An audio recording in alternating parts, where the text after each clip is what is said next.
Selamat datang dalam acara peluncuran buku biografi Gracia Polii, Menembus Garis Batas.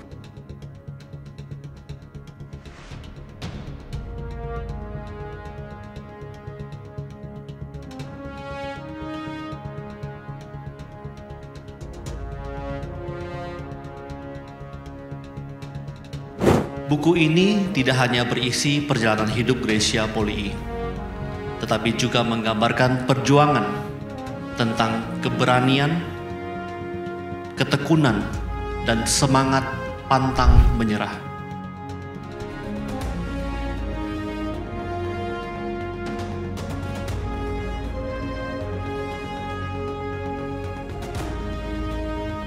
Menembus garis batas.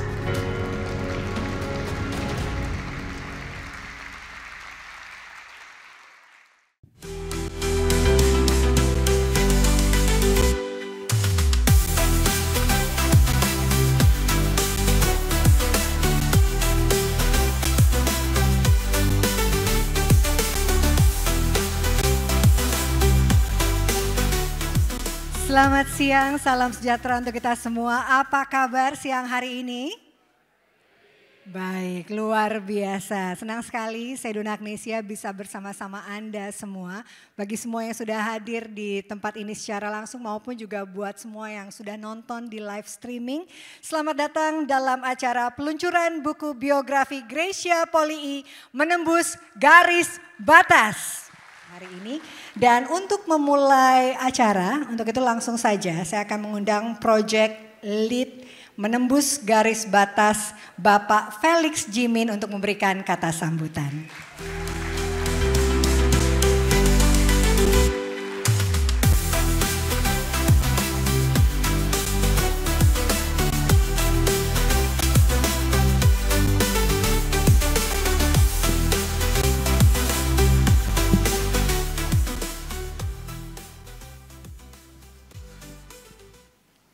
Selamat siang, salam sejahtera bagi kita semua. Yang terhormat Bapak Raja Sabta Okto selaku Ketua Umum NOC Indonesia. Yang terhormat Bapak Sutioso. Yang terhormat Bapak Agung Gumelar dan Ibu. Yang terhormat Bapak Steven Suryana beserta jajaran manajemen Bank Negara Indonesia. Dan seluruh tamu terhormat yang tidak bisa saya sebutkan satu persatu, para sahabat, keluarga, rekan-rekan media, serta seluruh hadirin sekalian. Pertama-tama, marilah kita mengucap syukur kepada Tuhan Yang Maha Esa, karena atas berkat-Nya lah kita dapat berkumpul hari ini dalam acara peluncuran buku biografi Gracia Polii, Menembus Garis Batas. Buku ini tidak hanya berisi perjalanan hidup Gracia Polii, tetapi juga menggambarkan perjuangan tentang keberanian, ketekunan, dan semangat pantang menyerah. Mungkin banyak di sini yang tahu bahwa perjalanan Gracia tidak selalu mulus. Begitu banyak batasan-batasan yang membuat mimpinya seolah mustahil untuk terwujud. Beberapa orang terdekat Gracia pun pasti tahu. Gracia beberapa kali hampir menyerah pada keadaan nyaris putus asa. Namun, melalui kerja keras, tekad yang kuat, dan tentunya dukungan dari banyak orang, Gracia berhasil menembus batasan tersebut. Kisah hidup Gracia adalah bukti nyata bahwa dengan semangat dan determinasi tidak ada yang tidak mungkin. Semangat inilah yang ingin kami bagikan kepada lebih banyak orang. Kami berharap torehan kisah dalam buku ini bisa menjadi sumber kekuatan dan motivasi bagi orang lain. Bukan cuma Gracia, semua orang punya kesempatan yang sama untuk menggapai impian, apapun bidang yang kita geluti. Oleh karena itu, Kami berharap menembus garis batas bukan hanya sebuah bacaan, tetapi menjadi sebuah movement, sebuah gerakan yang dapat membawa perubahan positif bagi anak-anak bangsa. Sebagai wujud komitmen kami untuk menyebarkan pesan-pesan inspiratif ini, buku Menembus Garis Batas juga akan kami donasikan kepada guru-guru, sekolah-sekolah, dan perpustakaan daerah di Indonesia. Dalam hal ini, terima kasih. Dalam hal ini kami menggandeng Ikatan Guru Indonesia, Pustaka Bergerak, dan lembaga lainnya untuk distribusi buku hingga ke pelosok tanah air. Semoga langkah kecil ini dapat membantu terwujudnya Indonesia Emas 2045.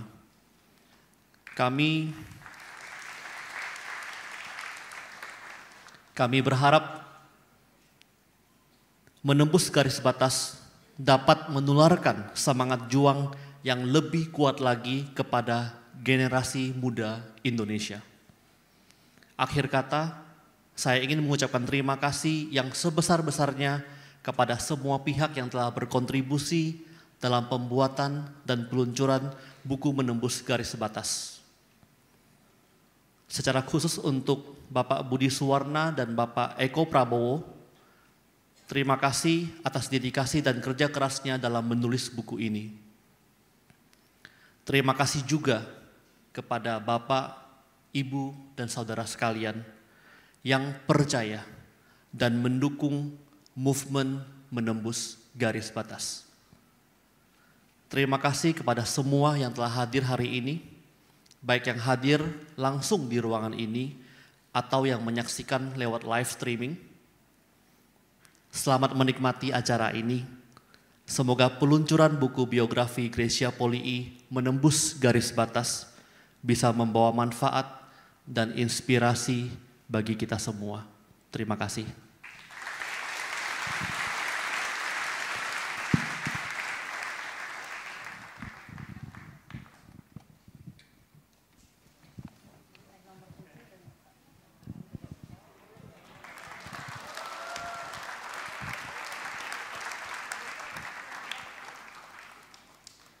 Hadirin dimohon berdiri.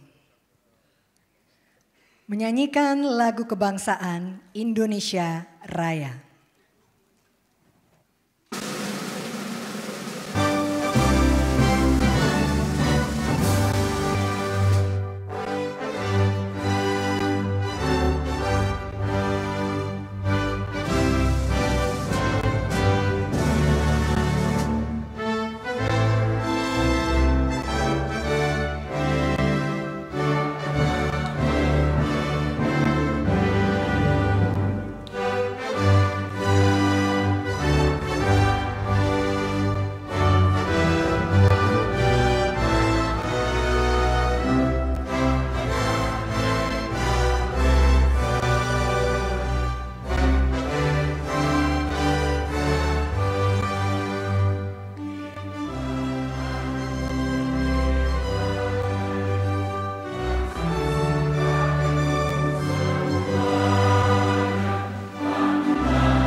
Hadirin dipersilakan duduk kembali.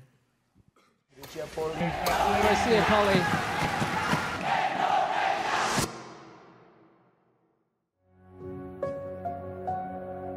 Pernah bermimpi Saya udah mulai itu dari usia 5 tahun. Dari sekedar bermain hingga jadi cita-cita. Di usia 13 tahun, cita-cita itu semakin jelas seiring berjalannya waktu.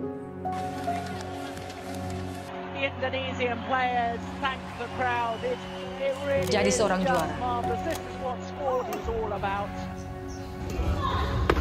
Namanya juga cita-cita, butuh waktu dan perjuangan. Saya tahu semua konsekuensi untuk jadi atlet berprestasi. Mengharumkan nama bangsa ada di depan mata.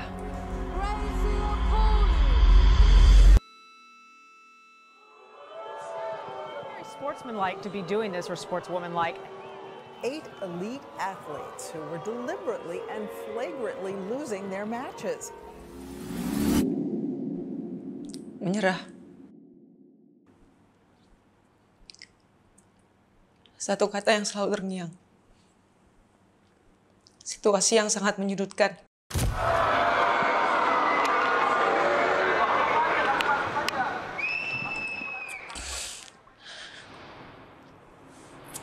Tidak ada lagi harapan dalam seorang Gracia Poli.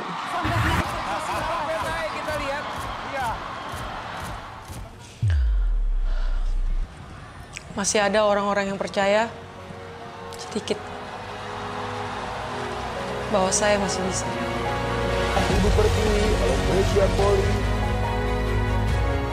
Jika saya menyerah sekarang, kenangan ini yang akan selalu diingat banyak orang. Saya harus bangkit lagi. Bangkit untuk cita-cita saya, bangkit untuk bangsa Indonesia. Gracia Poli.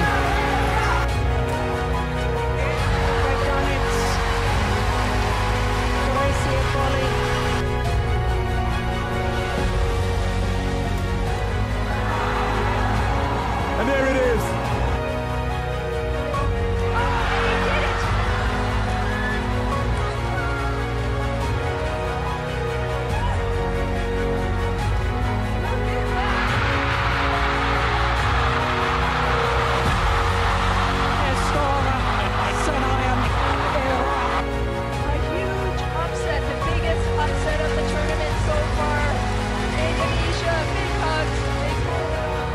It was their second match point opportunity. The joy overwhelming.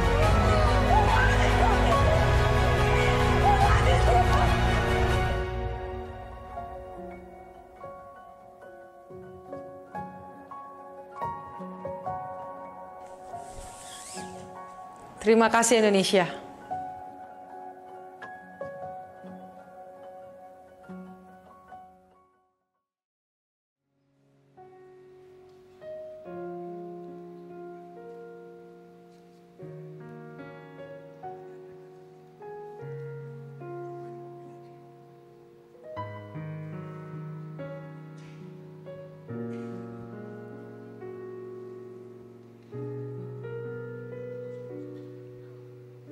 Rasanya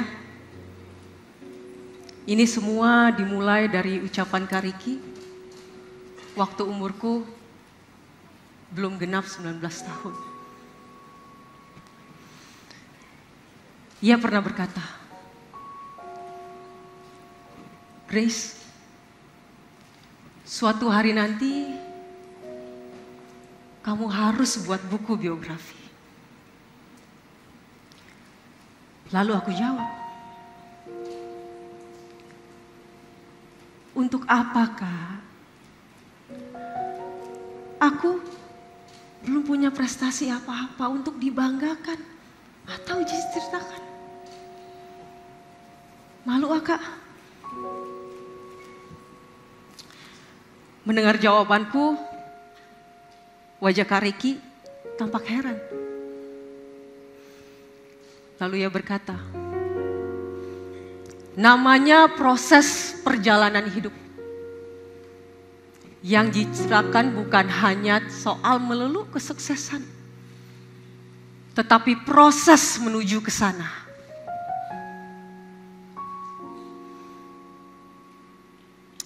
Aku diam saja.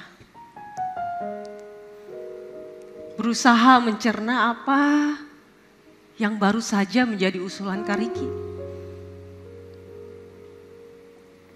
Dan tidak mau terpikirkan lebih jauh lagi.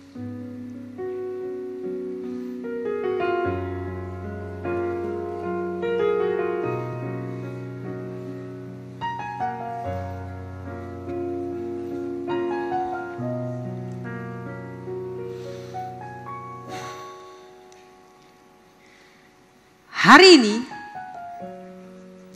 ketika buku biografiku akhirnya betulan ditulis dan diceritakan, aku baru memahami kebenaran kata-kata Kak Ricky. Aku bukan ingin memamerkan kesuksesanku menjadi juara Olimpiade, melainkan sebaliknya. Melalui buku biografi ini, aku ingin berbagi kepada dunia tentang perjalananku yang terus bertumbuh untuk mewujudkan mimpi.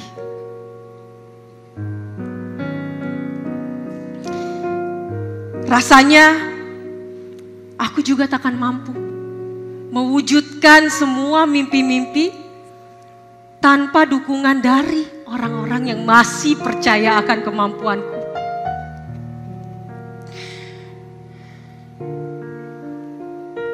Mama, sosok yang sangat berjasa dalam hidupku.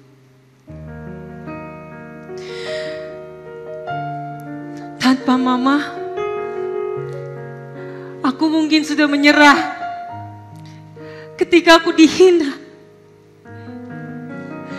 ketika aku diremehkan oleh mereka yang meragukan masa depanku sebagai atlet.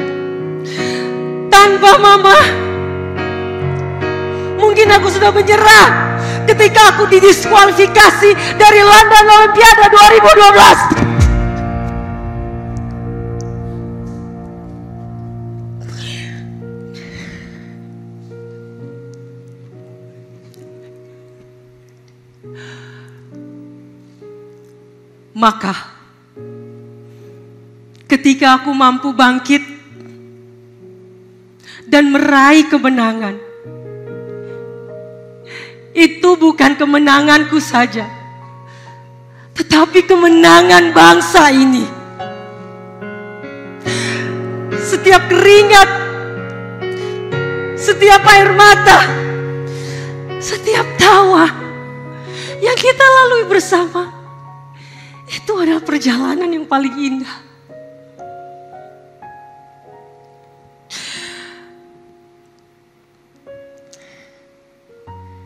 Kiranya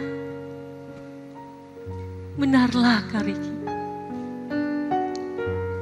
perjalanan hidup bukan melulu soal kesuksesan, melainkan menapaki proses pertumbuhan diri. Dan kita dapat membantu orang lain dengan berbagi cerita mengenai rintangan yang kita atasi. Itulah yang aku yakini sebagai hidup yang memberi manfaat untuk orang lain.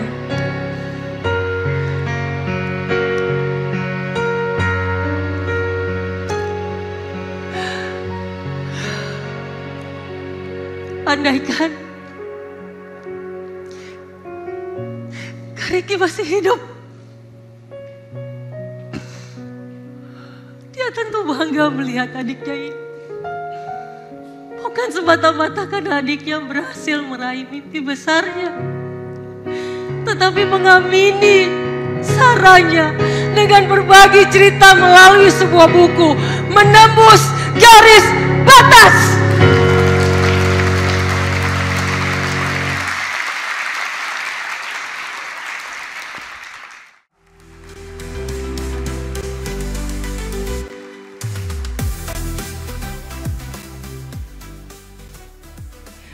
Oke, apa kabar? Alhamdulillah baik. Baik juga. Baik juga, kok tegang gitu sih? Iya, nggak tegang sih, kita tuh masih agak tercekat karena tadi bahkan si pembasket sombong ini aja udah meneteskan air mata gitu. Nanya-nanya ke aku, nak bawa tisu nggak bawa. Gue gitu. Sedih. Sedih ya? Iya, karena saya juga bekas atlet ya. Jadi ketika Bukan ngeliat masih jadi atlet enggak ya? udah nggak pantas, nggak pantas. Nggak atlet tapi cabur yang lain, caburnya beda. Artis juga sebenarnya kurang laku ya. Kebetulan karena istri saya aja saya agak laku sekarang. Oh ya. gitu. Iya itu dia keberuntungan ya. Tadi kan pas nonton teasernya, thank you so much tuh yang bikin teaser bagus banget loh. Kalian harus bangga sama diri kalian. Karena menurut gue teasernya tuh bisa membuat kita merasa dan bagaimana mama nyimpen foto-foto dulu. Saya waktu jadi atlet gak ada yang nyimpen foto saya. Jadi saya tersentuh banget gitu karena itu kan memorable banget. Mungkin kalau buat Grace pasti itu menjadi sesuatu yang sangat valuable banget. Tadi makanya saya sempat lihat dia menangis. Saya juga bisa ikut merasakan. Makanya saya bilang sama Mbak Nana, ini gara-gara gue seringan podcast ya gue jadi kayak kurang maco Wak. Dikit-dikit gue sedih. Jadi lebih gampang tersentuh. Iya, padahal dulu gue gahar tapi aku bilang sama dia ini malah justru bagus gitu. Karena kan jarang ya pria maskulin yang mau mengakui sisi-sisi emosionalnya. Apalagi calon ayah dan calon ayah bagi seorang anak perempuan lagi. Jadi kan perlu tuh. Mohon doa nih banyak di sini bisa bantu doa ya. Amin. Perjuangan gitu. Setelah kegagalan 3 kali ini yang keempat moga-moga Insya Allah lancar. Tinggal berapa bulan lagi sih? Tinggal sebentar lagi udah mau melahirkan ya? Ya 2-3 minggu lagi lah. Iya, dan saya tahu kalau Denny selalu, untung mungkin anaknya perempuan ya. Kalau laki pasti doanya jangan kayak gue gitu ya. Iya, berat jalaninnya. Tapi kalau misalnya kita bicara hari ini tentang buku menembus garis batas gitu ya. Itu kan bicara tentang mimpi. Kalau nanya sama Mbak Nana dan juga Densu, sebenarnya mimpi waktu kecil tuh kebayang gak sih akan jadi seperti sekarang? Saya nggak tahu ya, saya lebih pengen nanya sama Mbak Nana sebenarnya. Saya tuh penasaran banget sama karakter beliau. Waktu saya podcast saya belum dapat semua. Coba Mbak Nana punya mimpi apa dulu ya? Kenapa DJ malah lempar batu? Kita keroyok ya, kita keroyok. Mbak Nana soalnya yang paling misterius. Soalnya kalau kita lihat Mbak Nana tuh ya, aku tuh kadang-kadang mikir, ini orang kayaknya hidupnya berat, galak gitu ya. Intimidatif banget gitu. Tapi pas ketemu orangnya very friendly, sangat menguasai keadaan. Kelihatan dari eye to eye-nya gitu dia. Pinter. Anak hukum soalnya. Iya. Dulu kita ini cara dia untuk ngeles nggak mau jawab pertanyaan. Jadi makanya muji-muji dan lempar ke gue. Gue udah apal banget karena waktunya habis karena cepet Oke. Gue bisa dibacain sama dia. Ilmu psikologinya kuat banget gitu. Mimpinya apa sih Mbak Nana? Gitu ya, nggak biar bantuin Nona kalau nggak waktunya habis. Mimpinya berubah-ubah, tetapi baru clear tahu mau jadi apa dan melakukan apa itu ketika lulus kuliah di Fakultas Hukum UI, sempat ada kesempatan magang. Waktu itu juga sempat dibilang aneh, anak Fakultas Hukum kok magangnya di RCTI. Tapi kemudian saya magang 3 bulan di sana, itu mengubah rencana hidup. Yang tadinya mau jadi jaksa, hakim, pengacara. Saya jatuh cinta pada profesi jurnalis. Pantes ya kalau nanya-nanya begitu ya. Iya, bawaan pendidikan hukumnya. Iya, dan itu 3 bulan mengubah rencana hidup dan itu hampir 25 tahun yang lalu. Sekarang sudah 25 tahun saya jadi jurnalis. Wow. Ternyata memang itu ya, apa yang kita jalani, apa yang kita lewati itu yang akhirnya bisa merubah segala sesuatu. Bahkan cita-cita yang dari kecil inginnya menjadi apa malah jadi apa gitu ya. Sama kayak saya juga sekolah hukum S-nya jadi sarjana hiburan. Tapi yang penting gak susah hidup ya. Oke, kalau Denny sendiri? Aku sebenarnya nggak punya mimpi, gimana ya? Aku tuh cuma inget waktu kecil aku sering dibilang anak sampah. Jadi karena perjalanan hidup orang tua, jadi kondisi yang membuat kita tuh kesannya saya ini akan tumbuh jadi sampah gitu. Tapi mimpi nggak punya, cuman aku selalu mengingat hal itu sebagai motivasi aja. Saya nggak mau jadi sampah gitu. Jadi apapun yang saya kerjakan dalam hidup saya coba lakukan dengan yang terbaik. Karena dinilai sampah itu kan kesalnya rendah banget. Jadi waktu masih kecil itu aku banyak dapat juga diskriminasi, rasis, pembulian. Maka itu yang membuat aku tumbuh menjadi kuat. Karena nggak ada pilihan lain untuk bisa melewati hal itu selain menjadi kuat. Sampai akhirnya kuatnya aku membuat aku menjadi sombong. Itu saking kuatnya ya. Karena kan gitu ya, pada saat kita udah kuat kita lupa sebenarnya tujuan kita kuat ya. Sebenarnya akhirnya aku mulai ngerti kalau kuat itu bukan untuk memukul orang yang sudah kalah, tapi bagaimana kita memberikan tangan kepada orang itu bahwa mereka juga bisa jadi lebih baik kan gitu. Cuma aku menyalahgunakan aja. Oke, itu gitu. kapan mulai sadarnya? Kayaknya belum sadar. Belum sadar ya sekarang kayaknya. Kayaknya belum ya, makanya masih pakai nama pebasket sombong ya. Karena pebasket di Indonesia BB aja sih sebenarnya aku lihat ya. Tapi dari dulu memang dia kalau orang bilang tuh mukanya muka udah sombong. Kalau muka tampolan udah, iya. Nah, kasarnya begitu ya, muka tampolan. Karena dari pertama kali ketemu sama Densu tuh memang jago banget.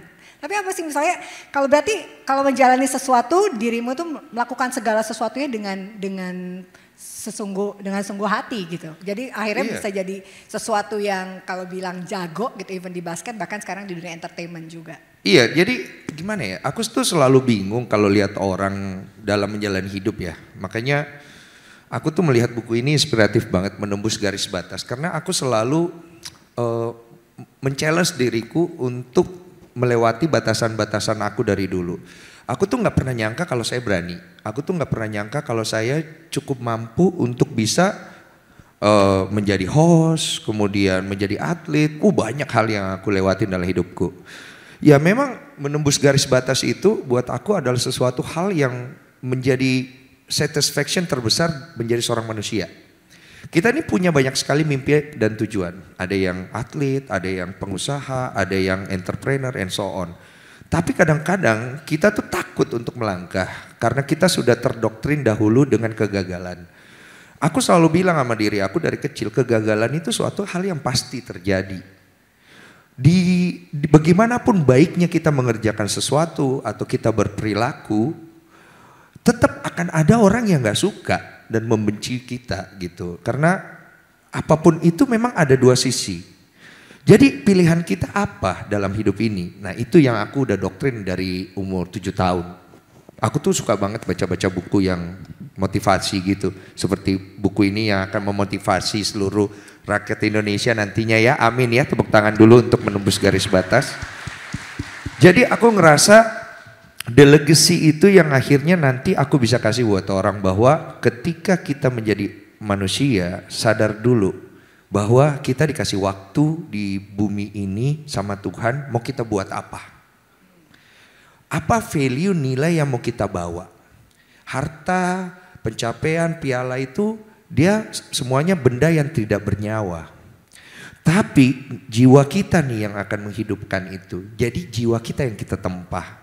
Bagaimana kita melewati batas-batas kita. Saat tadi aku lihat teaser bagaimana seorang Grace menangis. Saya ikut sedih. I've been there. Cuma saya tidak pengen membahas itu lebih jauh gitu. Karena this is not my moment. This is Grace moment. Dan buat aku itu menyentuh jiwa. And thank you so much for that. Karena akhirnya yang membuat kita itu menjadi besar sebagai manusia adalah when we touch people heart. When we touch people's soul. Semua perjalanan Grace yang dia bangun adalah untuk menyentuh hati orang. Itu yang membuat kita menjadi kuat kan. So buat aku apa yang aku jalani lewati itu semua akhirnya berujung kepada aku bisa menyentuh hati orang. Makanya punya podcast segala macam, itu sih poinnya.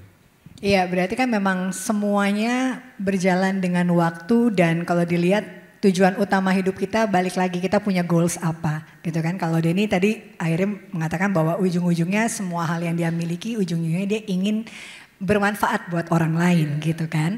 Nah kalau Mbak Denny kan kita tahu bahwa kalau pernah dengar juga di podcastnya bahwa perjuangannya memang sangat besar, sangat banyak hal yang dilewati.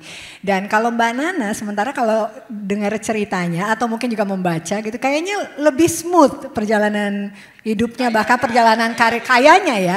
Perjalanan karirnya bisa masuk bahkan sekolah di kuliah di UI, bahkan mendapatkan beasiswa di Australia gitu sampai akhirnya benar-benar bisa memilih karir di jurnalis dan menjadi salah satu jurnalis terbaik di Indonesia. Tapi kalau sebenarnya yang kita tahu struggle apa sih atau perjuangan apa yang Mbak Nana pernah lewati yang kita semua nggak pernah tahu sebetulnya? Mantap pertanyaan mantap. Alhamdulillah saya merasa hidup saya banyak dikasih privilege. Karenanya saya tuh sebetulnya suka sungkan diundang bicara cerita masa hidup yang inspiratif dan sebagainya. Karena saya tahu hidup saya beruntung bukan karena materi. Abi seorang dosen, kami hidup waktu itu sederhana tetapi Alhamdulillah saya sekolah selalu dapat kesempatan sekolah yang bagus dan itu privilege karena tidak semua orang bisa dapat kesempatan untuk bisa sekolah. Saya 5 bersaudara, 4 perempuan, 1 laki-laki, tapi saya tidak pernah merasa diperlakukan tidak lebih berharga dari Ahmad, adik laki-laki saya.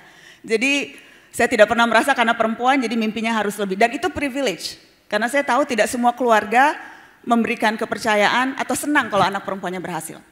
Jadi ada banyak privilege yang saya rasakan. Jadi ketika saya datang sebagai motivator dan bilang berani mencoba, jangan mau gagal dan sebagainya. Saya merasa saya nggak pantas bicara itu. Karena kalau kita bilang jangan takut gagal untuk orang yang tidak punya kesempatan, tidak pernah dapat sekolah yang bagus, yang kalau kesempatan satu-satunya cuma sekali. And kita yang punya kemewahan nih, punya uang atau punya teman atau punya orang dalam, ketika kita gagal, kita masih bisa coba lagi. Sementara untuk orang-orang yang tidak punya privilege itu, gagal ya gagal, satu-satunya kesempatan ketika dia sekali mencoba. Jadi saya merasa, dan kalau kembali ke buku ini ya, bukunya Grace ya, buku Grace ini ngasih kita ada 4 mantra. Grace, thank you so much for this book, karena ada 4 mantra yang bisa dipakai.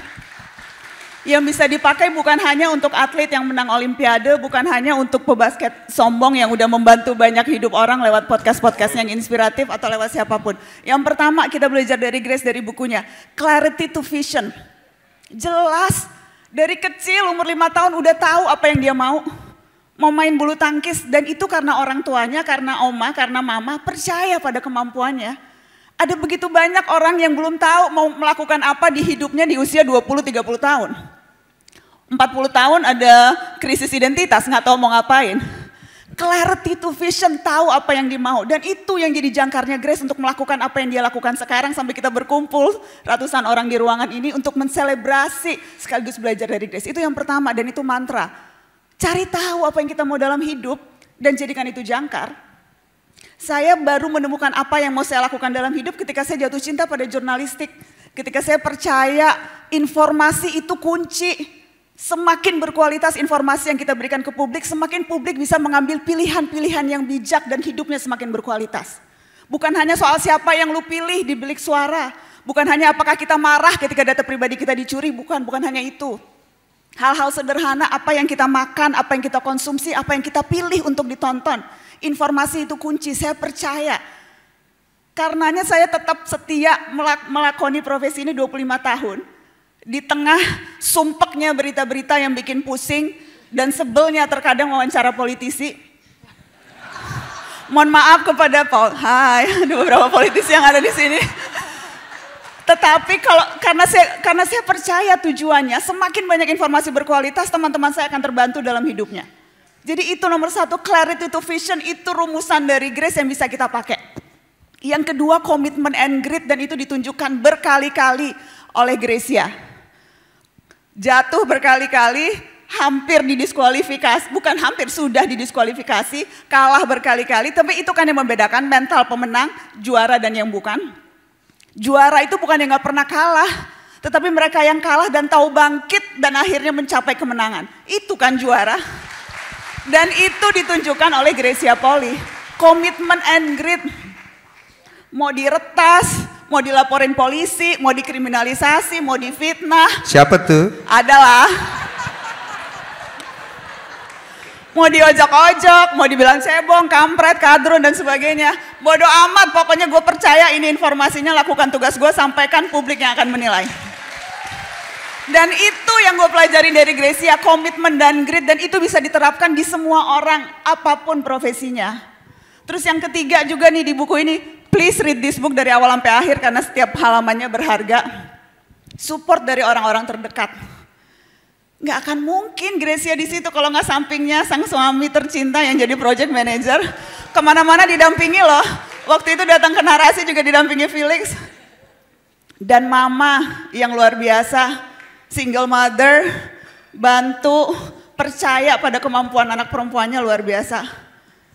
Nggak akan mungkin kalau nggak ada orang-orang terdekat. Tapi seringkali orang-orang terdekat kita yang terkadang sering kita lupakan ya. Iya, betul. Jadi pengakuan dan kemudian support dari orang-orang terdekat itu juga yang saya rasakan dari Abi, dari Umi, dari kakak, dari adik saya. Saya membayangkan, suami. Of course, itu mau saya simpen di akhir, suami, anak. Walaupun dia nggak ada, dia support. Iyalah nggak mungkin kalau nggak istrinya dibiarin ngeliput ke bencana, ngeliput perang dan sebagainya. Kalau nggak ada support dari suami. Abi gitu ya, seorang ustadz yang anaknya nggak pakai jilbab, yang seringkali kemudian harus menghadapi berbagai pandangan dan sebagainya, tapi tetap teguh gitu.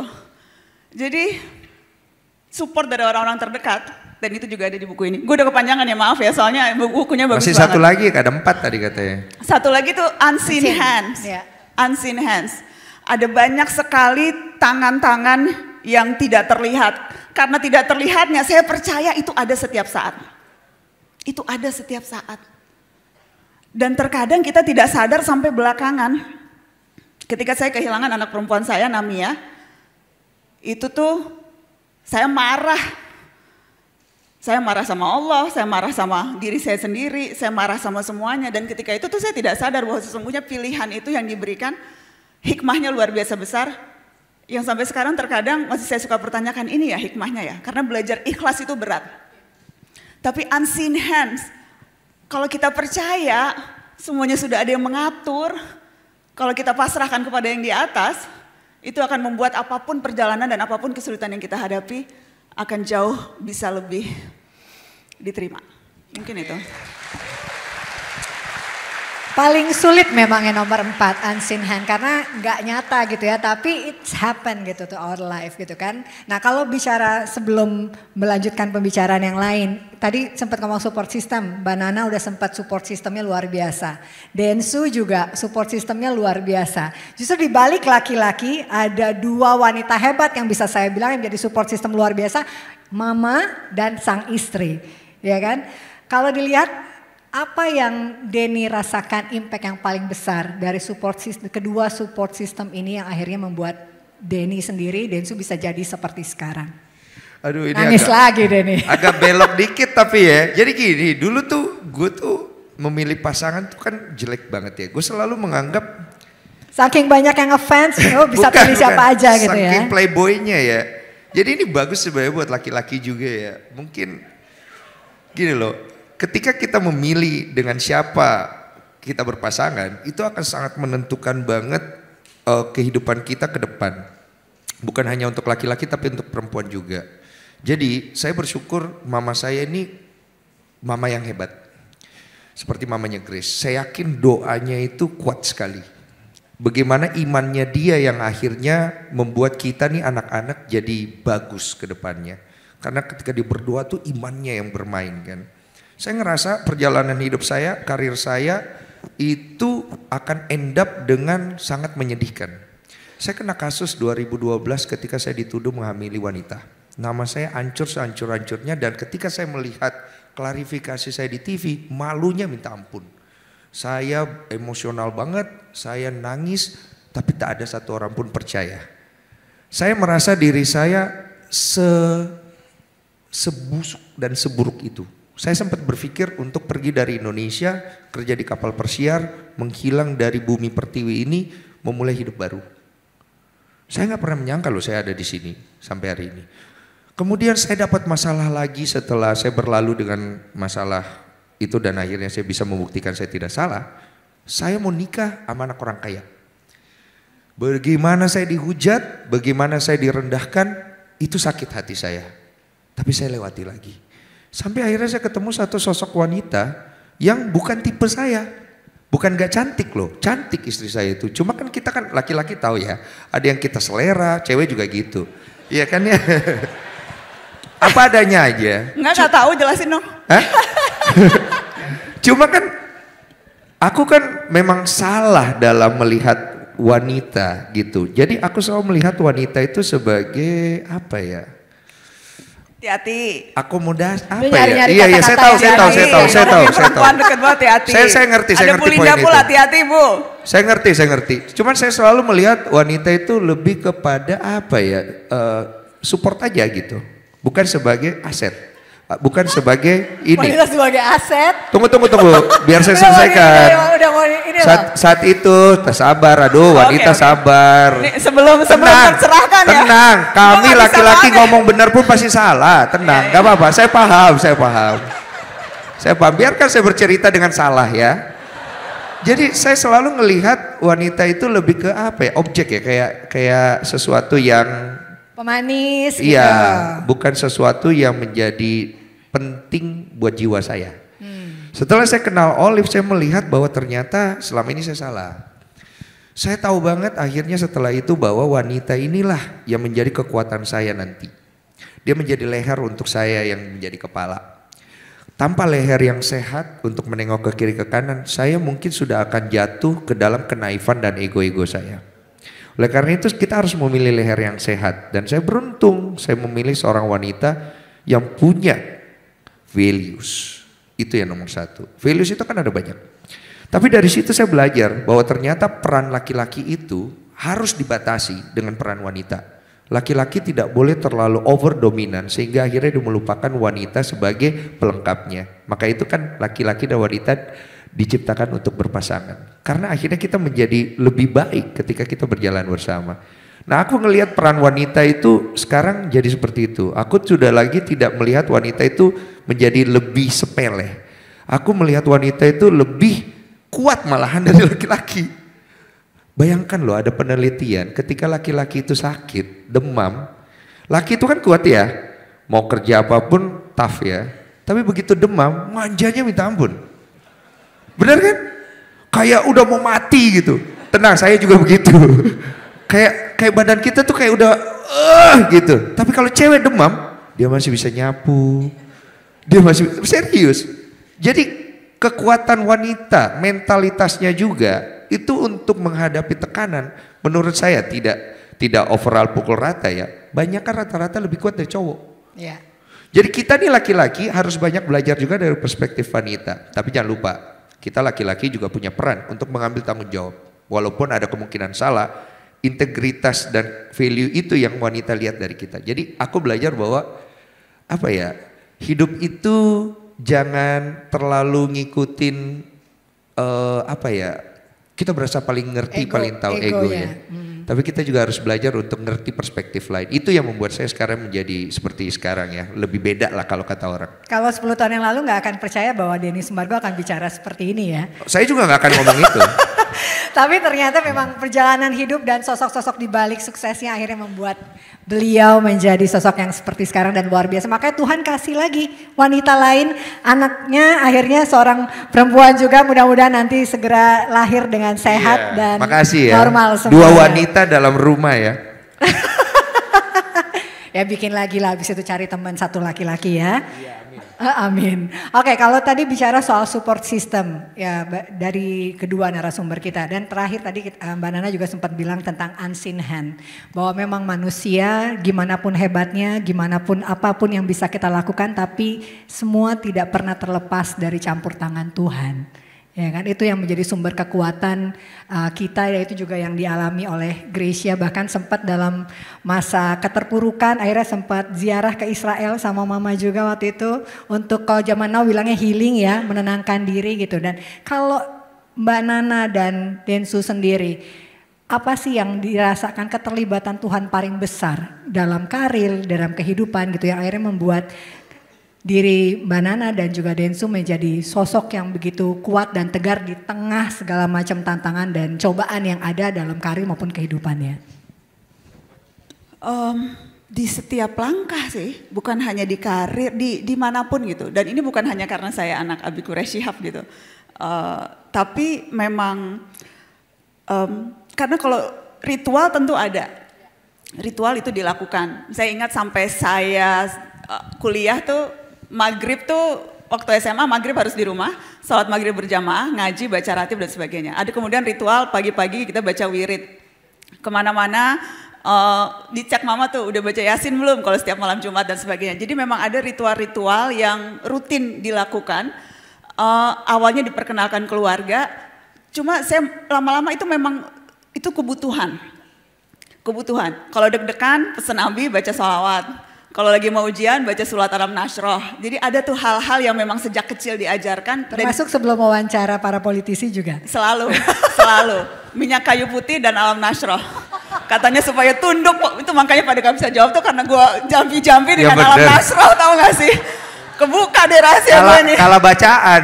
Iya. Aduh bacaan. Sama ya itu doa orang tua. Aku inget tuh mama sampai sekarang selalu bilang kalau lihat Nana wawancara di TV selalu nggak putus Allahumma sholli ala Muhammad karena takut katanya. Jadi itu doa orang tua, kemudian juga yang memang selalu kami praktekkan sehari-hari, dan itu jadi kebutuhan ya.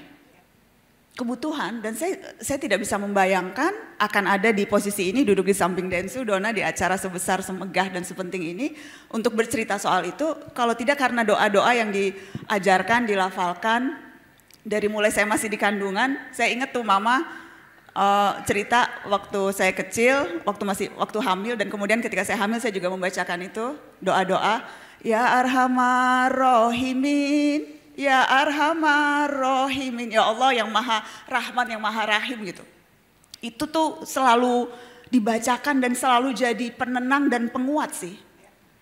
Jadi itu kayak jadi di luar alam bawah sadar kita itu kita jalanin, kita lewatin, kita lakukan gitu ya. Iya, dan kita rasakan gitu rasakan itu jadi penguat luar biasa, luar biasa. Luar biasa. Kalau Denny? Gimana ya, saya itu nggak percaya Tuhan dulu, maaf ya, ini saya jujur aja semasa hidup, karena saya percaya Tuhan tahu semua apa yang ada di dalam diri kita. Kita mau bohong gimana pun itu malah jadi ujian yang berat buat kita gitu loh. Aku tuh percaya hati itu Tuhan lihat, mau apa yang keluar dari mulut kita, kalau tidak sesuai kita akan diuji oleh apa yang kita katakan kalau tidak sesuai dengan hati. Makanya aku tuh selalu dari dulu, ya saya dulu tuh nggak terlalu percaya Tuhan, saya ngomong, saya bilang Tuhan. Orang bilang ada Tuhan, saya kok kurang percaya ya. Karena banyak kepahitan zaman dulu ya. Iya, karena saya mungkin banyak belum ngerti juga tentang hidup. Cuman saya ngerasa kok hidup saya begini banget ya. Hidup saya mau dibawa kemana gitu. Kalau saya cuma lahir kemudian akhirnya berakhir dengan mati juga ujung-ujungnya, terus hidup saya begini doang. Ngapain diciptakan? Itu awalnya saya mulai berpikir. Jadi saya selalu berpikir bahwa kalau memang hidup itu hanya untuk lahir, makan, minum, menikmati, kemudian mati. So what is the value of life? Dari situ saya berjalan cukup lama dengan ya percaya kalau sama Tuhan kalau lagi ada masalah ya. Iya.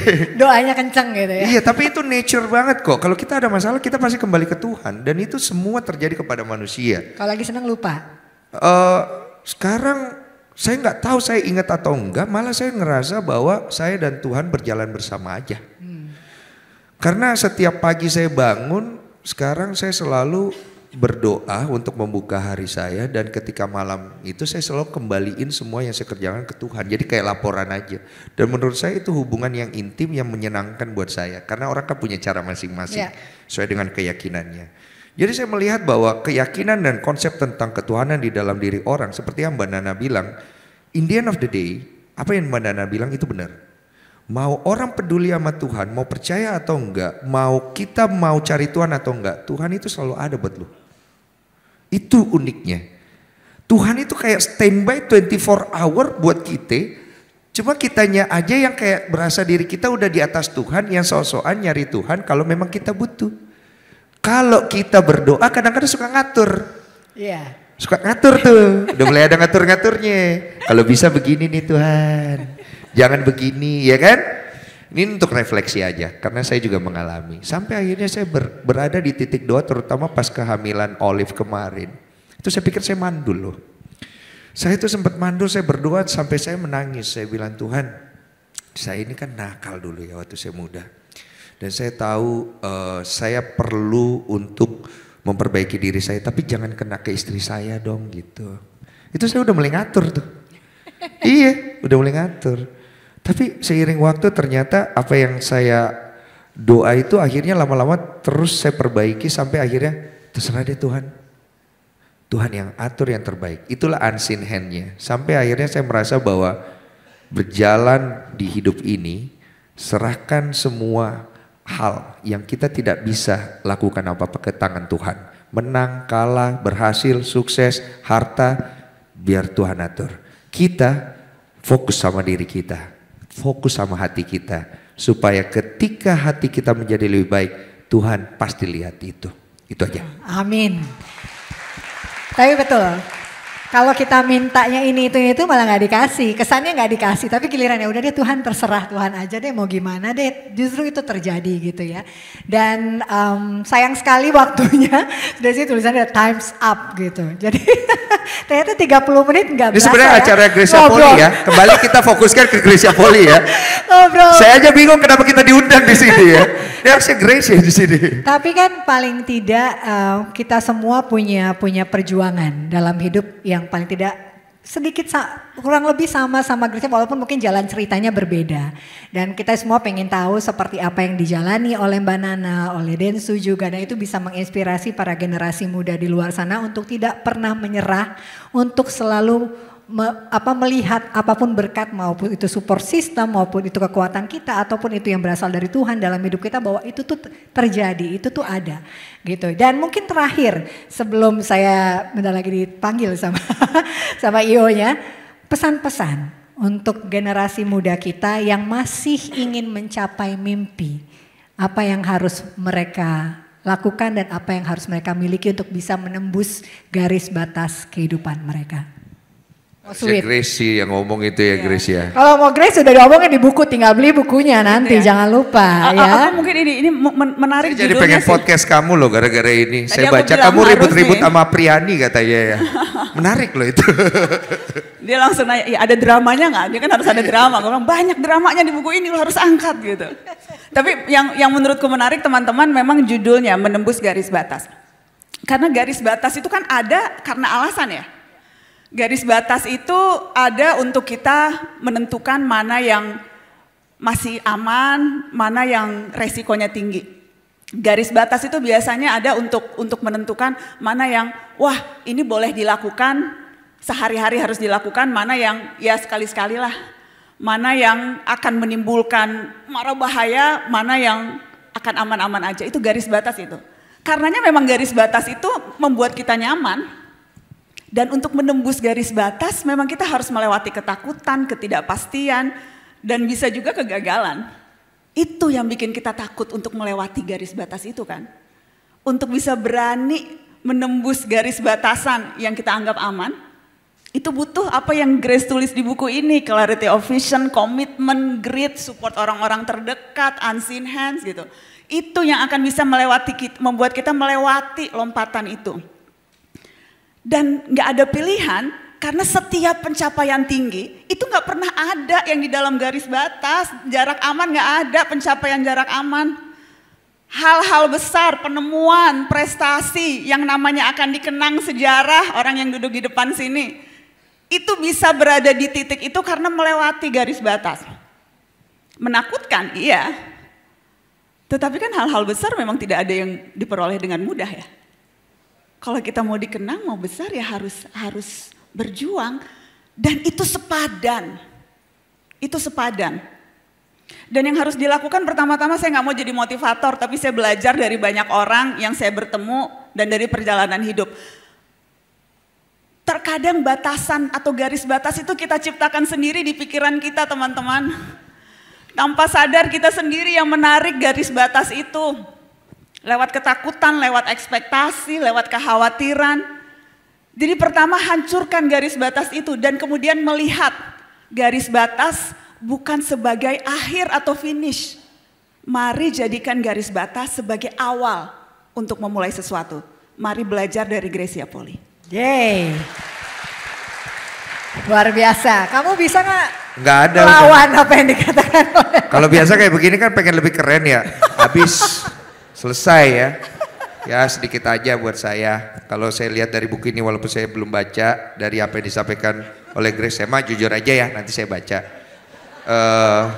Mbak Naswa bilang, saya pikir saya yakin sekali semua itu udah benar. Tapi imannya orang itu yang bawa sampai ke batasan dia melewati ini. Buat saya manusia itu yang paling nomor satu nanti dilihat faith-nya. Faith itu dia tidak akan menjadi besar tiba-tiba. Dia akan dilatih Dan faith itu ditempa oleh kehidupan dan kepahitan. Nah, ekspektasi itulah garis batas kita. Kadang-kadang untuk melewati hal itu kita harus buang ekspektasi. Makanya kita perlu Tuhan. Karena ketika kita berhadapan dengan Tuhan, ekspektasi itu hilang dengan hati kita. Iman kita yang akan membawa kita, sepahit apapun kita pasti tetap akan berjalan. Walaupun kita sempat berhenti, tapi kita tidak akan berhenti untuk berjalan. Karena iman. Kita percaya sama diri kita. Teman-teman semua, kita datang dari berbagai macam latar belakang. Ada yang privilege kehidupannya dari kecil, ada yang tidak. Tapi itu bukan alasan untuk tidak melihat kenapa kita diciptakan dan untuk apa kita diciptakan sebagai seorang individu. Kalau kita melihat diri kita punya nilai, maka nilai itu yang akan muncul dalam kehidupan kita. Tapi kalau kita tidak menganggap diri kita penting, support system sebesar apapun tidak akan pernah membuat kita jadi orang. Grace dengan imannya, grace dengan support systemnya, grace dengan keyakinannya, itu yang membuat dia bisa menembus garis batasnya. Sekian dari saya. Luar biasa, terima kasih. Boleh sekali tepuk tangan paling meriah untuk Najwa Shihab dan Denny Sumargo. Wow. Thank you so much. Thank you. Thank you banyak. Nah, akhirnya dapat nih bukunya, baca ya Densu. Iya. Oh iya ya. Thank you. Oke, foto dulu. Iya.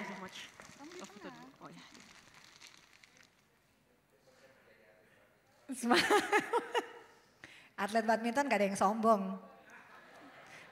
Basket boleh deh sombong ya.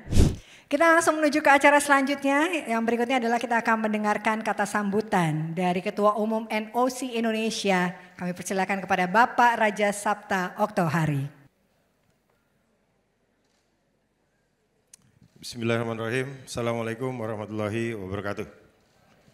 Salam olahraga. Salam olahraga. Om, pada loyo om. Salam olahraga. Bapak Ibu sekalian, ayahanda, ini orang tua saya yang ada di depan, para pemimpin-pemimpin PBSI, dan tentunya Saibul Bait yang paling bahagia, cantik malam ini, yang bikin semua orang nangis. Grecia Poli, tepuk tangan untuk Grecia Poli. Dan Felix tentunya. Kalau yang tadi di depan itu bapaknya itu sepupunya ibu saya. Bapaknya itu sepupunya nenek saya. Berarti pangkat dia tante saya. Tante Nana, apa kabar Tante Nana? Dia takut saya sebut tante, jadi tenangnya pasti gue sebut. Tante Nana apa kabar ya kan? Sama Om Elias Pikal apa kabar? Hanya ada beberapa orang di Indonesia ini yang berhasil membuat seluruh orang Indonesia meneteskan air mata. Dan itu bukan hanya Grecia Poli di ruangan ini, tapi Grecia Poli juga sudah berhasil membuat seluruh orang yang ada di Indonesia di seluruh penjuru dunia meneteskan air mata ketika menyanyikan lagu Indonesia Raya.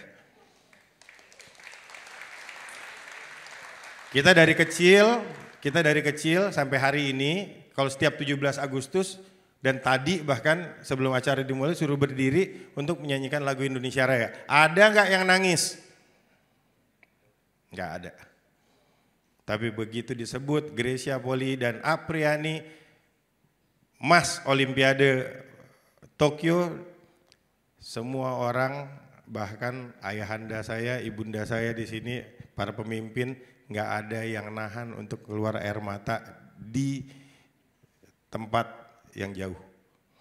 Dan saya ingat kalimat yang saya dengar langsung dari seorang Grecia Poli. Ini baru saya kasih tahu.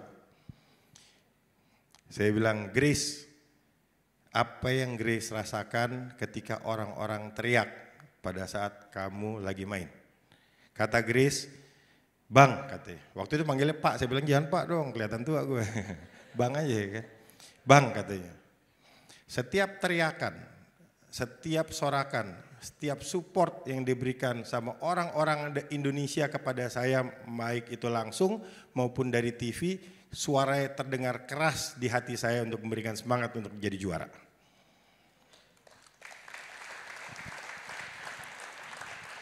Tapi yang paling seru lagi tahu Pak?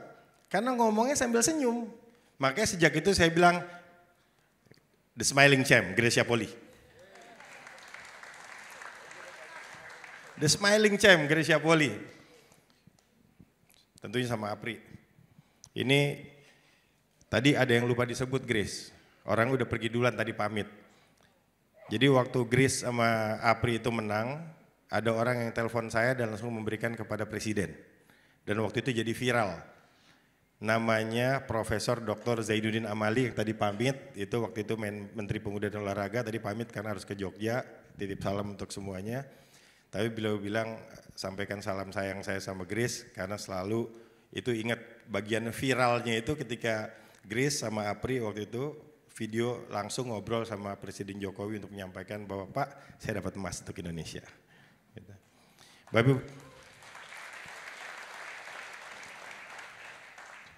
Bapak Ibu sekalian, tadi Tante Nana itu membahas tentang menembus garis batas.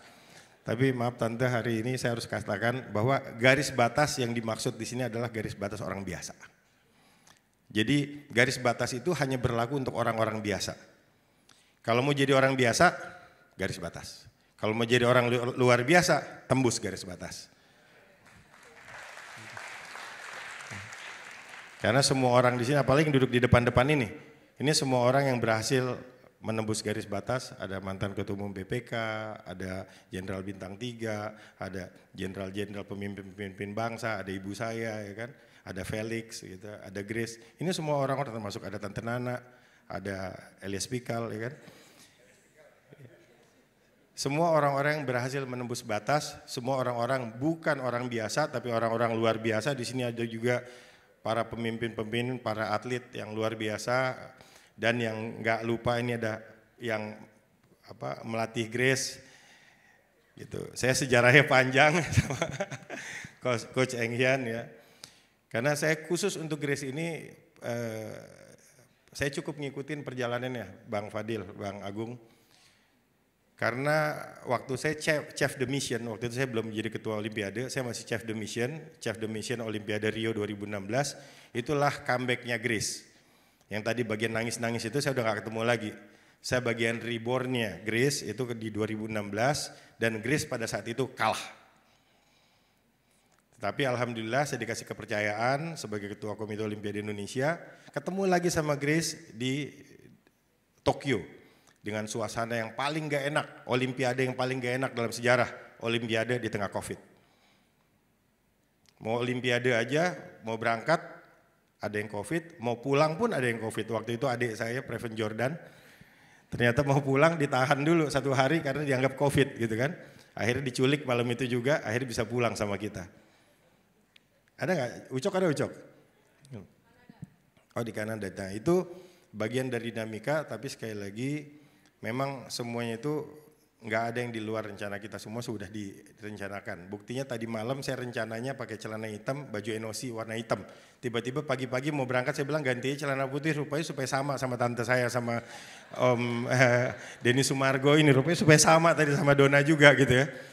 Bener tadi malam udah dibilang pakai baju hitam, celana hitam sama baju hitam, baju NOC warna hitam. Pagi-pagi bisa berubah begini, rupanya supaya sama. Ini hanya untuk Grecia Poli sama Felix. Tapi yang paling utama, saya ingin mengundang kita semua berdiri untuk memberikan tepuk tangan yang paling meriah untuk orang yang menciptakan Grecia Poli, juara kita, Ibunda tercinta.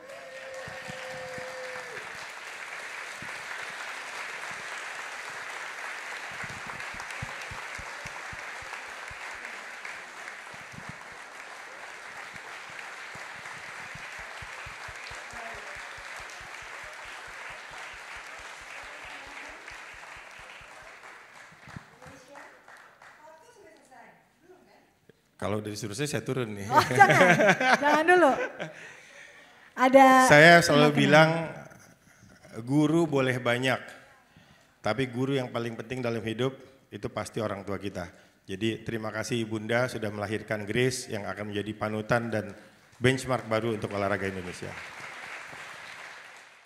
Oke. Hari ini semua dapat ya, terharunya dapat, bangganya dapat, dan untuk menceriakan suasana kita akan menghadirkan nanti seorang penyanyi yang juga bersuara merdu, kecil-kecil cabai rawit dia. Tapi sebelumnya saya mau ingatkan juga kepada seluruh hadirin yang ada di sini dan juga penonton yang ada dimanapun Anda berada, bahwa buku Menembus Garis Batas sudah bisa dipesan di menembusgarisbatas.com dan juga akan hadir di toko-toko buku di seluruh Indonesia. Jadi pastikan buku ini bisa Anda baca dan menginspirasi hidup Anda untuk bisa mencapai mimpi dan menembus garis batas kehidupan kita. Boleh tepuk tangan sekali lagi untuk Gracia Poli yang sudah luar biasa menerbitkan buku yang awalnya beliau pikir ini nggak mungkin, ya kan? Di umur 19 tahun dia bilang nggak mungkin, tapi ternyata di usia sekarang 34 tahun, baru mau 34 ya, baru mau ulang tahun kan? Oh 36 ya? Oh iya, oh 3, ya betul. Itu bisa menciptakan buku tersebut dan bisa menginspirasi. Mungkin nanti nextnya kita tunggu buku-buku dari Apriani, dari Anthony, ya kan, yang juga bisa memberikan inspirasi bagi anak-anak Indonesia bahwa siapapun bisa mencapai mimpinya, siapapun harus bisa melewati segala perjuangan dan struggle-nya. Tapi yang penting adalah kita percaya pada diri kita, bisa membanggakan orang-orang yang percaya sama kita dan juga percaya pada Yang Maha Kuasa. Gak ada yang mustahil pastinya. Baik, sudah siap? Baiklah, oke, kita sambut bersama ini dia Yura Yunita.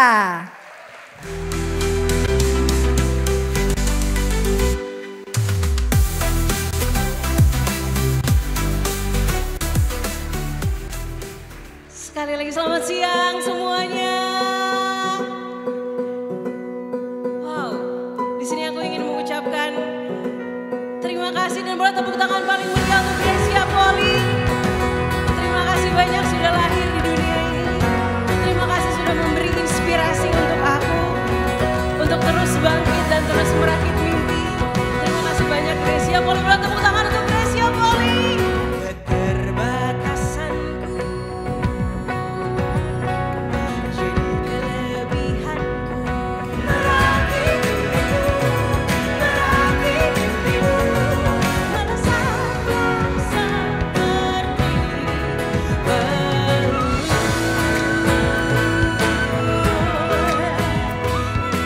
Yura Yunita, thank you so much. Thank you so much. Terima kasih banyak Yura. Ini ada hadiah buat kamu. Oke. Tapi lagu kamu tuh betul-betul sangat menginspirasi, apalagi kalau lagi capek latihan, lagi kegagalan, terus dengerin Merakit tuh langsung melesatlah seperti peluru gitu loh. Wah luar biasa, thank you banget Yura. Tapi ini gak afdol ya kalau kita gak nanya nih apa sih menembus garis batas versi Yura. Tadi Ko Denny sama Mbak Nana udah mengutarakan gitu. Halo Mbak Nana, semua. Mbak Denny. Menembus garis batas. Menurut aku, versi aku, menembus garis batas adalah saat aku berjuang menjadi musisi, menjadi solois perempuan di Indonesia, dengan terus membawa karakter diri, dengan terus merayakan ketidaksempurnaan yang aku miliki. Karena sebenarnya hal ini mungkin bertentangan dengan industri yang ada, apalagi dengan beauty standard yang tercipta di society. Kalau perempuan tuh harus begini atau begitu, atau tidak jarang juga perempuan dianggap gak cukup, dianggap gak sempurna. Perempuan mungkin sering juga dibanding-bandingkan terus dengan perempuan lain. Padahal aku percaya kita sebagai perempuan dan juga manusia dengan segala kelebihan dan kekurangannya, pasti kita semua tuh unik dengan cara dan pilihan hidup kita masing-masing. Jadi dengan bermusik ini akan selalu aku jadikan medium untuk aku menembus garis batas, untuk terus menyuarakan isi hati terdalamku, menyuarakan tutur batin terdalamku, dan juga terus merayakan ketidaksempurnaan aku sebagai manusia dengan terus berproses menjadi versi terbaik diri. Iya, wow, luar biasa. Kalau buat aku Yura, aku kenal Yura tuh 2015. Tahu gitu, nggak kenal ya kita ya. Tahu Yura nyanyi, waktu itu ada almarhum Bang Glenn Fredly, nyanyi Cinta dan Rahasia. Jadi ada nilai-nilai juga support system di dalam situ, ada unseen hands di mana wah kita di sini ada teman-teman adik-adik aku sering nyanyi bareng Cinta dan Rahasia itu. Jadi itu adalah momen yang aku melihat bahwa menembus garis batas ini memang bisa terjadi di kehidupan siapapun. Ya, jadi thank you banget, thank you so much Yura. Dan aku sebelumnya ingin mengucapkan terima kasih banyak untuk Gracia sekali lagi. Bahwa terima kasih banyak sudah terlahir di dunia ini, di kehidupan aku. Karena Gracia juga bisa menginspirasi aku untuk bisa terus bangkit dan terus merakit mimpi. Yes, wow, bisa. Aku tadi sudah membaca sinopsis dari buku ini tuh bener-bener wow, cerita yang sangat luar biasa. Jadi sekali lagi terima kasih banyak. Sama-sama. Terima kasih banyak sudah menginspirasi Gracia. Sama-sama. Thank you. Thank you Ra.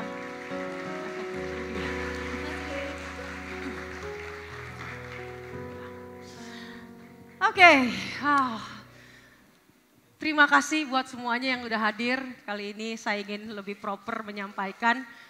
Terima kasih buat Bapak Sutioso, Bapak Agung, Bu Linda, Bapak Fadil, Bapak Agung, Bapak Okto, dan semua para tamu undangan di sini. Rasanya sangat terharu dan bangga ketika bisa, bukan tentang saya, bukan hanya tentang saya, tapi gimana kita bisa membagikan positif semangat ini kepada teman-teman, kepada semua anak-anak di seluruh Indonesia. Dan satu kali ini, di performance kali ini, special performance. Jadi waktu saya bermain bulu tangkis selama 30 tahun. Di sela-sela waktu, jadi gimana ya, namanya atlet bulu tangkis yang kita selalu mengasah itu adalah permainan bulu tangkis kita. Betul ya coach, di sini ada coach, bukan gak boleh yang lain katanya, harus selalu bulu tangkis. Canda coach. Tapi di tengah-tengah saya lagi mungkin suntuk, lagi mungkin lelah, kepenatan dengan kalah-kalah terus, gagal-gagal terus. Saya coba menggali potensi yang ada dalam diri saya pada saat itu. Saya suka musik, tentunya saya bukan nyanyi. Tapi saya coba dengan gitar di kamar, asrama, saya jauh dari orang tua, dari umur 10 tahun, saya udah tinggal di asrama, 10-11 tahun. Saya coba nyanyi-nyanyi, suara gak bagus gitu ya. Tapi saya coba mengutarakan, mengekspresikan, itu dengan sebuah lirik. Sebuah lirik yang pada akhirnya dengan kapasitas saya sebagai pemusik yang B aja. Tapi akhirnya itu menjadi sebuah lagu. Yang dimana teman saya, Nina Sari Ishak. Tepuk tangan buat beliau. Dia bilang sebulan kemarin tuh dia bilang, lu bisa apa lagi? Udah lama gak kegali nih. Bisa apa ya Nin? Nyanyi gak mungkin Nin, gue gak mau. Gue bilang gak bisa gue. Lu bisa nyiptain lagu gak? Waduh, saya bilang ada di hard disk tuh banyak banget lagu. Maksudnya bukan banyak sih, ada beberapa lagu yang saya ciptain. Cuman udah rusak hard disknya. Ya udah lu buat lagi. Wah ini ngaco nih. Akhirnya dikasih waktu 3 hari untuk saya coba menggali potensi saya. Dan dibantu Nina dan ada Gea juga di sini. Untuk bisa membuat sebuah lagu. Tenang, saya nggak akan nyanyi, tapi saya ingin mengundang ada orang-orang profesional di sini, teman-teman saya, sahabat saya dari Inside Out yang akan menyanyikan lagu Menembus Garis Batas. Terima kasih.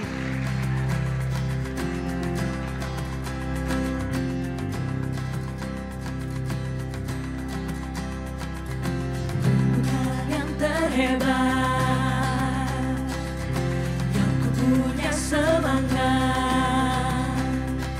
bertahan, berlari, mencoba kembali lebih kuat. Ku tahu lelahmu, kuatkanlah hatimu, mengiring menuju menembus garis batas.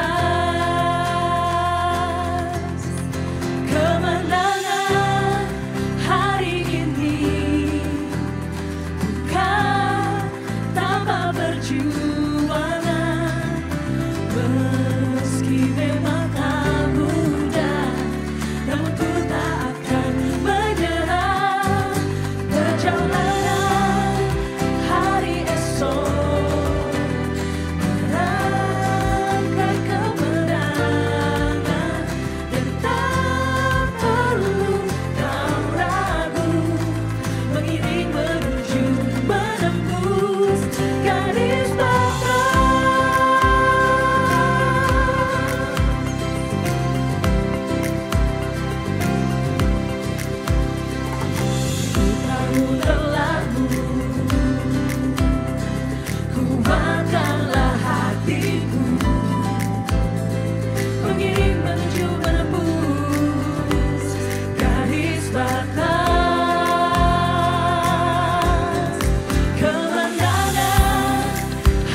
Na na na na.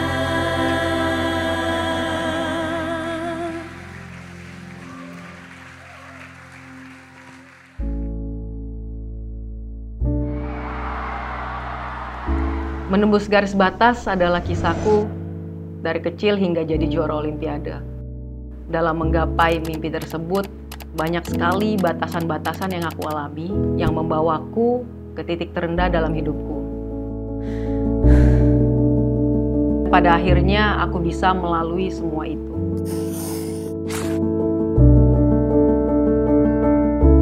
Mengapa kita harus menembus garis batas? Karena aku merasa bukan cuma aku, tapi kita semua di sini punya tantangan dalam kehidupannya masing-masing.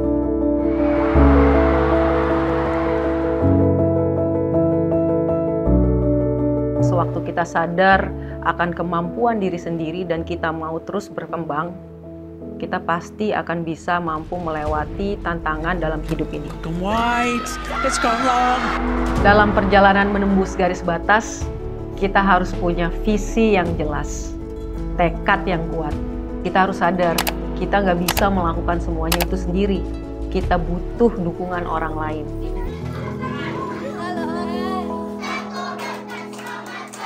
Sewaktu kita sudah memberikan yang terbaik, Tuhan pasti akan buka jalan. Karena itulah yang kita butuhkan untuk mewujudkan Indonesia Emas 2045. Medali emas Olimpiade bukanlah akhir dari perjuanganku untuk Indonesia. Aku punya kerinduan, semangat juang ini dimiliki oleh lebih banyak orang. Dari manapun asalnya, apapun profesinya, semua memiliki kesempatan yang sama dalam meraih impian. Agar pesan-pesan positif ini dapat sampai ke generasi penerus hingga ke pelosok tanah air. Buku ini juga akan didonasikan ke sekolah-sekolah, guru-guru, dan perpustakaan daerah di Indonesia. Games yang terharu, bahagia terharu. Kita bisa menembus garis batas. Harapanku menembus garis batas lebih dari sebuah buku, tapi menjadi sebuah movement.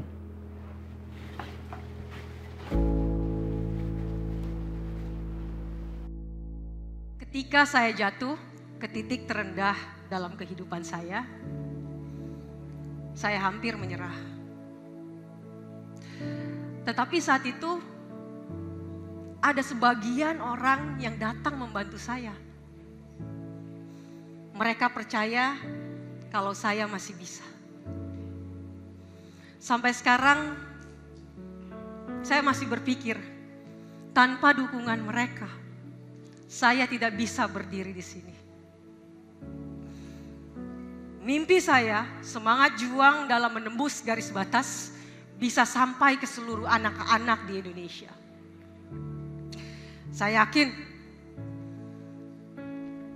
mereka punya talenta yang luar biasa. Tugas kita adalah mendukung mereka.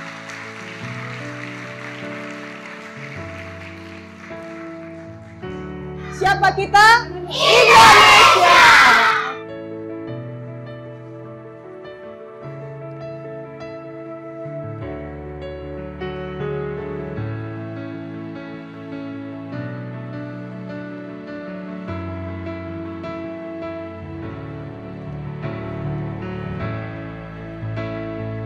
Tapi saya tidak bisa melakukannya sendiri.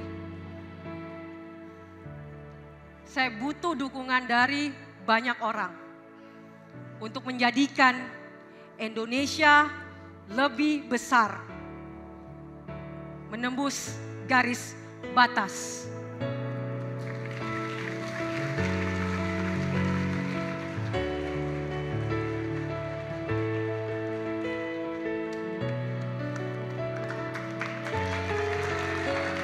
Telah bergabung bersama kita di depan 3 mantan partner Gracia Poli di 3 Olimpiade yang berbeda. Meliana Jauhari di Olimpiade London 2012. Nitya Krishinda Maheswari di Olimpiade Rio de Janeiro 2016. Dan Apriani Rahayu di Olimpiade Tokyo 2020. Boleh kita beri tepuk tangan yang paling meriah untuk para legenda bulu tangkis Indonesia dan juga baru saja kita saksikan secara simbolis yang menggambarkan bahwa gerakan menembus garis batas ini akan membawa perubahan lebih besar jika dilakukan bersama-sama. Buku menembus garis batas juga akan didonasikan ke guru-guru, sekolah-sekolah dan perpustakaan daerah di Indonesia. Sekali lagi kita beri tepuk tangan paling meriah untuk buku menembus garis batas. Anak Konawe ini. Kami mengundang kepada para tamu kehormatan untuk bisa bergabung di depan untuk berfoto bersama. Pak Agung, Bapak Sutioso, Ibu Linda, Bapak Okto, juga perwakilan dari PBSI, ada Bapak Agung dan juga Bapak Fadil. Dan juga Bapak Steven, perwakilan dari BNI, kami persilakan untuk maju ke depan dan berfoto bersama. Ini momen yang luar biasa. Sejarah demi sejarah terus ditorehkan oleh seorang Greysia Poli, bukan hanya di dalam pertandingan atau di lapangan bulu tangkis, tapi juga dalam kehidupannya dengan memberikan inspirasi melalui sebuah buku yang begitu dengan syarat begitu banyak memiliki nilai-nilai yang bisa bermanfaat bagi generasi muda Indonesia untuk terus bermimpi dan mewujudkan impian itu.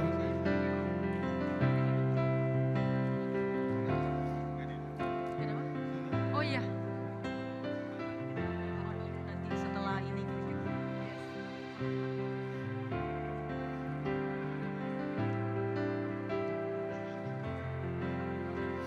Ya, kemudian juga mengundang Mbak Nana, Nashwa Shihab dan Denny Sumargo. Ampun Bang, ayo silahkan foto dulu bersama Yura Yunita juga. Ini, maksudnya diajak ke sini. Oke.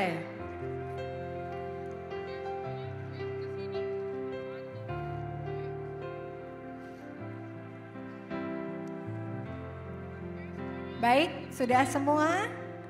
Berikan senyum terbaik supaya kita semua bisa menembus garis batas. Woo! Gini semuanya. Gayanya. Ya. Terbang.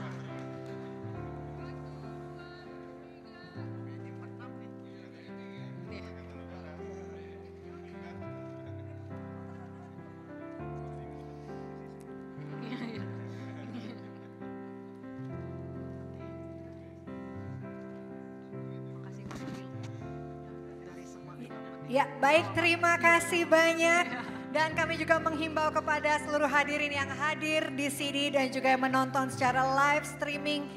Mari kita dukung menembus garis batas bukan hanya melalui dengan cara membeli bukunya, tapi juga bisa menjadikan ini sebagai movement yang akan bermanfaat bagi banyak orang. Dan tidak terasa kita sudah sampai di penghujung acara launching buku menembus garis batas persembahan dari Greysia Poli.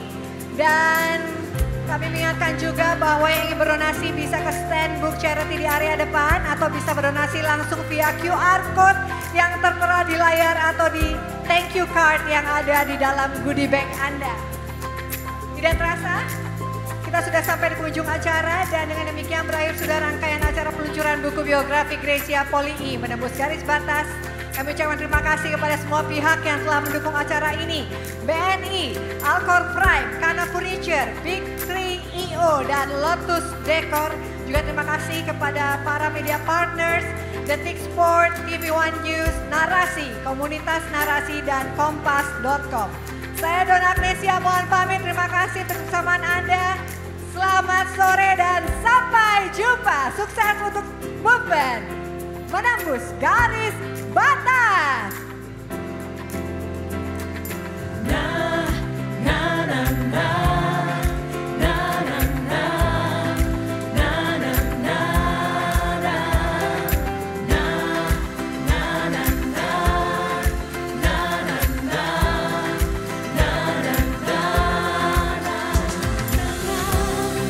Hari ini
Halo, aku Gracia Polii, mengucapkan terima kasih sudah menyaksikan peluncuran buku biografiku Menembus Garis Batas. Aku berharap buku ini dapat menjadi kekuatan dan semangat baru untuk teman-teman semua yang sedang mengejar mimpi. Menembus garis batas bukan hanya tentang aku, tetapi juga tentang bagaimana kita semua bisa membawa perubahan positif bagi bangsa. Aku rindu semangat dalam mewujudkan mimpi bisa dirasakan juga oleh banyak orang hingga ke pelosok tanah air. Tetapi aku tidak bisa berjalan hanya seorang diri. Oleh karena itu, aku mengajak teman-teman untuk berkontribusi dalam program Book Charity ini dengan scan QR Code yang tertera di layar. Setiap donasi sangatlah berarti. Bersama-sama kita bisa memberikan dampak yang lebih besar untuk Indonesia. Ayo, kita menembus garis batas.